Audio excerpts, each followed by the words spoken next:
There are things a 7-year-old carries, without knowing she is carrying them. A particular smell, the way a yard smells in early May in Connecticut, when the ground is just coming back to itself. The sound of her mother calling her name from the front porch.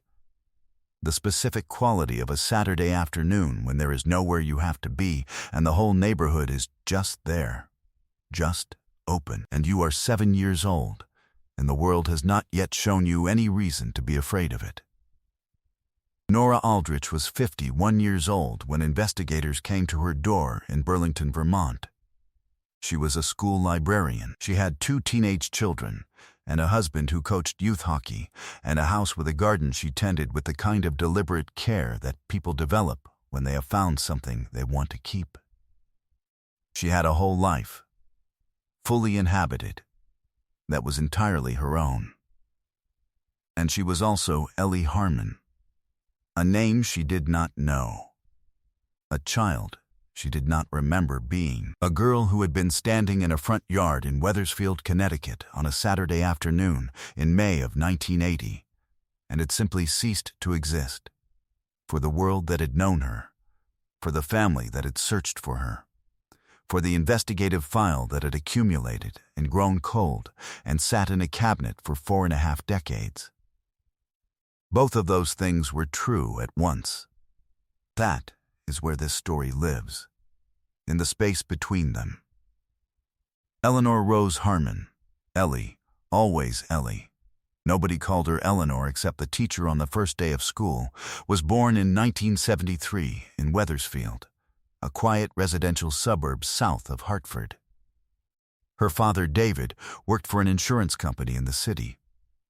Her mother, Carol, taught 2nd grade at a local elementary school. She had one older brother, Stephen, who was 12 in the spring of 1980 and who spent most of his time building model planes in the basement and pretending his little sister did not exist with the practiced dedication of a boy who secretly thought she was funny. By all accounts, Ellie was bright and talkative and comfortable with strangers in the way that some children are, not recklessly, but openly, with a confidence that came from a life in which nothing had yet gone wrong. Carol Harmon would say, in years to come, that she had never worried about Ellie the way she sometimes worried about other things. Ellie, she said, just always seemed like someone who would be fine. She would say that with a complicated expression every time, the expression of a woman who understood the specific cruelty in having trusted something. On May 10th, 1980, a Saturday, warm for the season, Ellie was playing in the front yard of the family's house on Wolcott Hill Road. It was mid-morning. Carol was inside. Stephen was at a friend's house.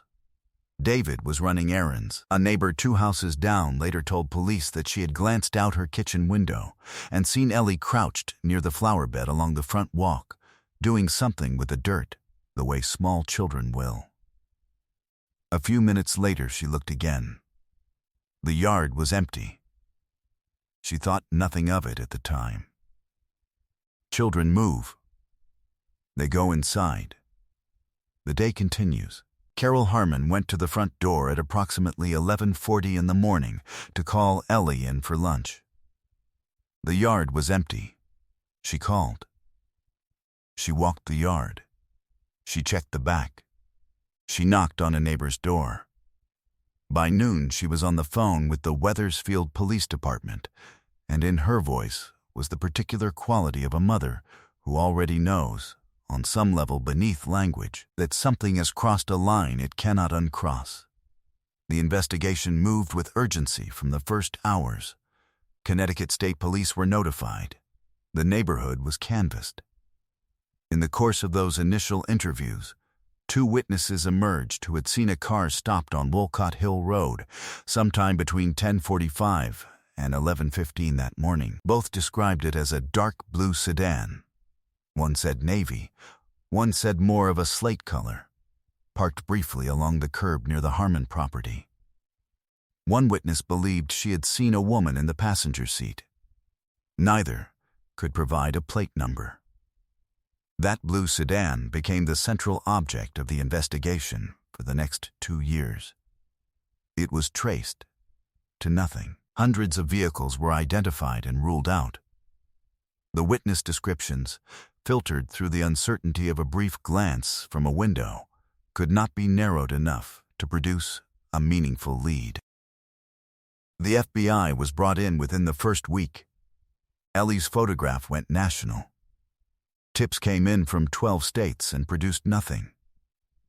What investigators did not have, what they would not have for decades, was the knowledge of Harold and Ruth Crane.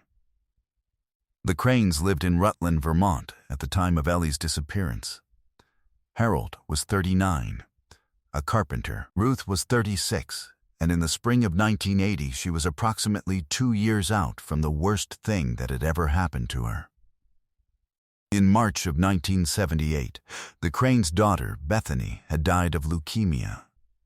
She had been 5 years old. Ruth had watched her die over the course of 14 months.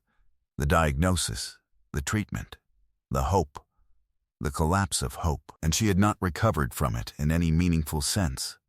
The people who knew Ruth in Rutland during those years described a woman who had been extinguished, who moved through the days in a way that looked like living, but was not quite.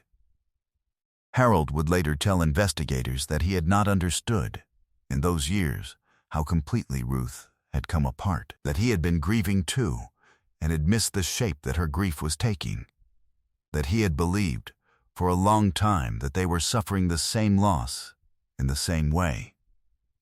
He had been wrong.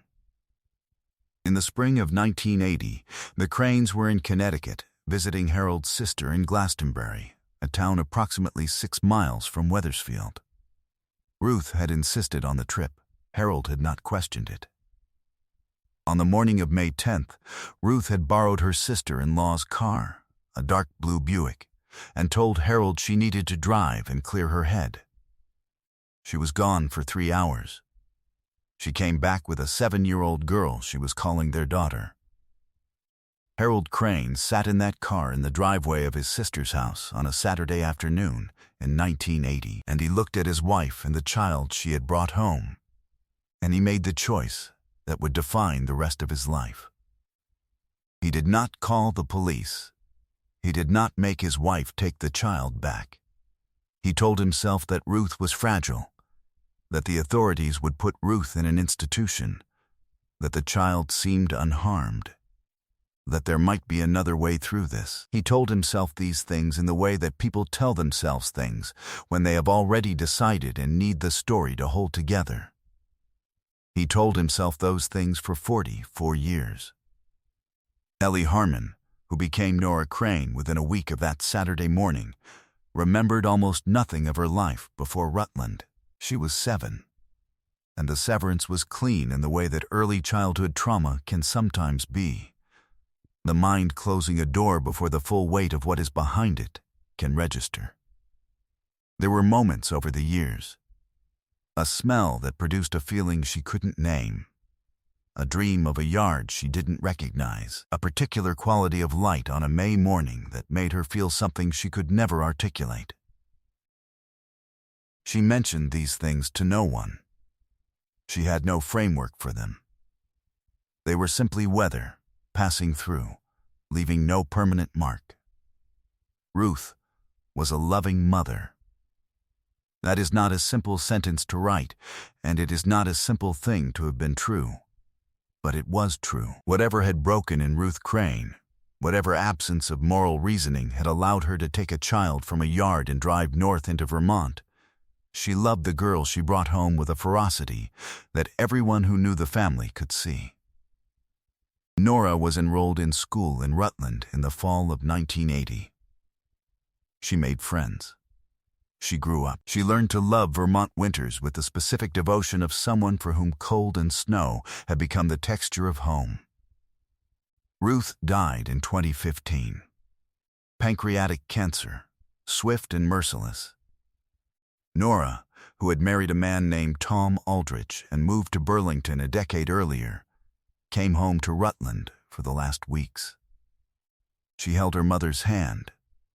She helped her father through the funeral. She had never had a reason to question who she was.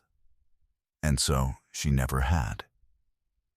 Harold Crane was 84 years old when he entered a hospice facility in Rutland in the autumn of 2023.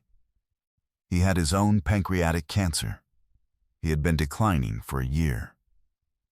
A priest who visited residents regularly at the hospice spent several sessions with Harold and came to understand, gradually and then with some urgency, that the old man was carrying something that needed to be put down before he died.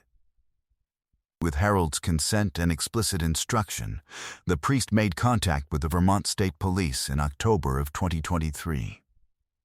Harold Crane gave a full statement.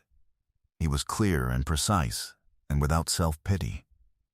He said he had known what Ruth did was wrong from the first moment. He said he had never forgiven himself, and had never not thought about it. He said he was telling them now because he was dying, and he could not take it with him. And because Nora deserved to know, and because there was a family in Connecticut that deserved to know, and because Ruth was gone and could not be hurt by it anymore, and he was past being hurt by anything. He said he was sorry. The statement records that he said this several times. He died 11 days later. The Vermont State Police had already made contact with the Connecticut State Police Cold Case Unit. The Ellie Harmon file had been pulled from storage for the first time in years. A DNA sample taken from Carol Harmon and entered into NAMUS in 2004. Carol had heard about the database from another family in a similar situation, had driven to the state police barracks herself, had given the sample without being asked, was ready to be compared. Investigators arrived at Nora Aldrich's door in Burlington on a Thursday morning in January of 2024. She has described that morning in limited public remarks as something she still does not entirely have language for. She said she knew, before they finished the first sentences, that whatever they were there to tell her was going to divide her life into a before and an after. She said she made them coffee. She said she does not remember making it, but there it was, on the table between them, and she thinks she must have needed something to do with her hands. The DNA confirmation took 3 weeks. It was never really in doubt. Nora Aldrich was Eleanor Rose Harmon. She always had been. The life she had built and the life that had been taken from her existed in the same body, answered to the same fingerprints, showed up in the same genetic record. She called Tom first. Then she sat with her 2 children and told them what she knew. Then she waited while investigators in Connecticut made a phone call she was not on but could imagine. A phone ringing in a house in Wethersfield, an old woman's voice answering. A sentence that took 44 years to be said. Carol Harmon was 78 years old. David had died in 2008, a man who went to his grave not knowing. Stephen, her brother, now 56, living in Massachusetts, was reached the same day. He drove to their mother's house that evening, and they sat together with the information and tried to understand what it was. The reunion between Carol Harmon and her daughter was kept private at the family's request. What has been shared publicly is this. They met in February of 2024 at a location the family has not disclosed. Carol was 78. Ellie, Nora, was 51. The last time Carol had seen her, she had been crouched by a flower bed on a warm Saturday morning, doing something with the dirt the way small children will. Stephen Harmon said only that he was grateful, and that grateful felt like an impossibly small word for what the day had been, and that he would spend the rest of his life finding a bigger one. Harold Crane died before he could be charged with anything. Ruth Crane died 9 years before investigators knew her name in connection with this case. The criminal justice system, which exists to hold people accountable for what they have done to other people, arrived too late at both doors. That is not a failure of investigation. It is simply the arithmetic of time, which does not wait for verdicts. What the law can give the Harmon family is limited. What it cannot give them is the 44 years.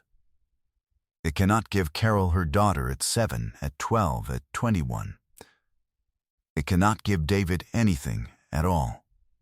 It cannot fill in the shape of what Ellie Harmon's life might have looked like if she had grown up in Wethersfield, if she had gone to school with the neighborhood children, if she had come in for lunch that Saturday afternoon and the day had simply continued. What exists instead is this: a woman named Nora Aldrich, who is also named Eleanor Harmon, who has a husband and 2 children, and a garden, and a school full of students who do not know any of this, who has a brother she is learning, and a mother she is learning, and a father she will only ever know secondhand, who is building something new in the space between 2 lives, who has said, in the one extended interview she has given, that she does not know yet what to call what she feels, that she is trying to let herself not know for a while, that she thinks that is probably the right approach. It probably is. Ellie Harmon's photograph was on missing persons flyers in Connecticut for years. A school picture from 1979, the one taken a year before she disappeared. She is missing a tooth. Her hair is pulled to one side. She is looking directly at the camera with an expression of complete equanimity. The expression of a child who has not yet been given a reason to look any other way. Carol Harmon kept a copy of that photograph for 44 years. On the mantel, then later in her bedroom, in a frame she replaced twice when the first and then the second cracked. She kept it the way you keep something that is both unbearable and necessary. The way you keep proof that something was real. That child is 51 years old now. She tends a garden in Burlington. She checks out books to children who are approximately the age she was when she disappeared. And she is good at her job. And she goes home in the evenings to a life she built without knowing the full dimensions of who she was. Say her name. Both of them. They belong to the same person, and that person deserves to be known whole. Ellie Harmon. Nora Aldrich. She came home.